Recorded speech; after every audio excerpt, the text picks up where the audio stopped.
First questions from Ms. Spencer. How committed are you to preventing the closure of neighborhood elementary schools? And what specific criteria would you use for deciding whether or not to close schools?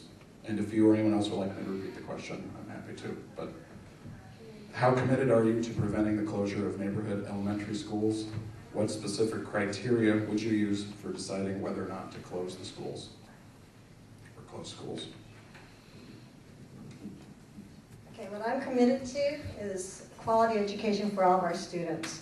And we're a low wealth district, which means we receive less funds from other districts. I think as a community we need to decide what that means to us. What is quality education? And the question was, how committed am I to preventing the closure of neighborhood schools? And that's an interesting question in that where I live there are, I think, 3 schools that could be considered, elementary schools that could be considered in our neighborhood. And I think actually a better question, and one that I think more relevant, is how committed am I to preventing the closure of small schools? And I think it's our small schools that feel that they may be closed, not just a neighborhood school.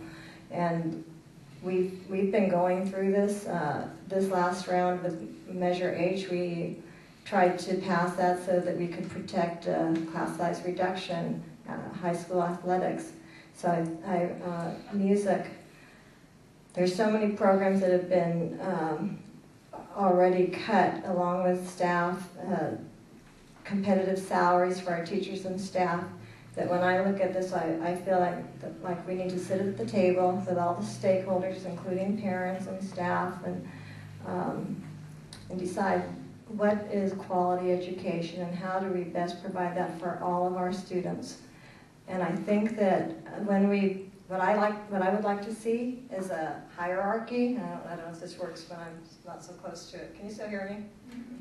So what I'd like to see is a hierarchy of what we think is quality education. How important is it that, you can measure the distance of the schools.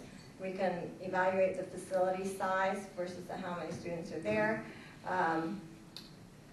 Those things that class size reduction, those things that I already listed, and prioritize those and make sure our funds directly go to those things. All right, and then just because it's the first time through, I'll remind the audience and the candidates, I'm now going to try to follow up that and clarify. The question asked, the second half was about specific criteria you would use, and you did use the hierarchy term and suggested some factors that might go into that. So I would like you, if you can, to clarify the criteria you might use, whether it's smaller neighborhood schools. You specifically mentioned class size reduction. Do you think that that is something that the district could reduce or even eliminate? And if you have time, and if you don't, it's fine. Would any of these criteria be different for middle or high school closures? So criteria, and then also the upper grades if you have time. Okay. I got to tell you, I don't know what you guys think of these clarifying questions, but for me that's a lot to remember right from the top, so I'm going to try to address them all. The criteria I tried to address in regards to, as a community, with all the stakeholders, I think we need to decide what is quality education for all of our students. And I think that that's a very tough one in and of itself, where we did come up with what things are most important to us. And then I think they are different for elementary, middle, and high.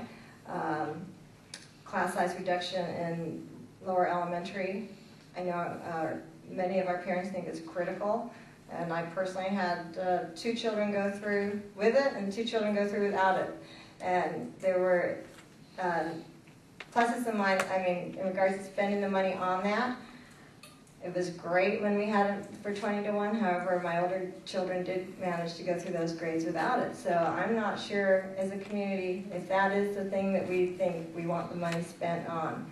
However, and I do think it's different depending upon if you're looking at the middle schools or the high schools, because in 9th grade right now we have class size reduction, and I've got 2 9th graders enjoying that. And I think it is very important for it's math and language arts where they receive it. So that's very, very nice too. But in regards to if it's neighborhood schools, small schools, another thing you have to take into consideration is how far they are from at the middle and high, they serve a much larger area. The student population is much broader. So, and the numbers, if you look at Lincoln, we have, I think it's over 1,000 there, or close to it. Wood, I think that's closer to 600 or actually 700, and then I think Chipman, maybe it's the other way around, but Chipman is at the 800. But there's a big difference in the number of students that attend each school. There's a difference in the facilities. So we need to evaluate all those concerns. And I'll just remind the other candidates that you have just 1 minute for rebuttal or commentary. So I'm very supportive of neighborhood schools. I certainly think that's something that makes Alameda unique.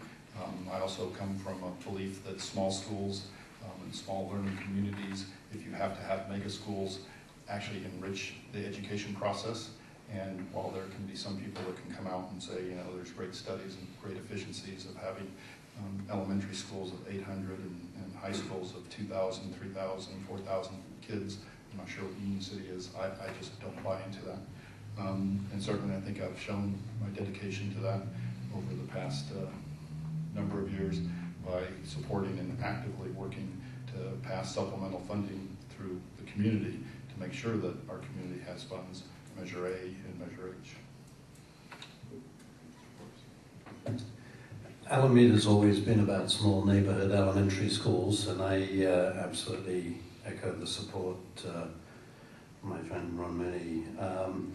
As a new board member in 2005, I and my fellow board members were invited to close Woodstock for the fall of 2005. We realized that Ruby Bridges opening in the fall of 2006, this would mean that Woodstock population would have been sent to 3 different schools in 3 different years.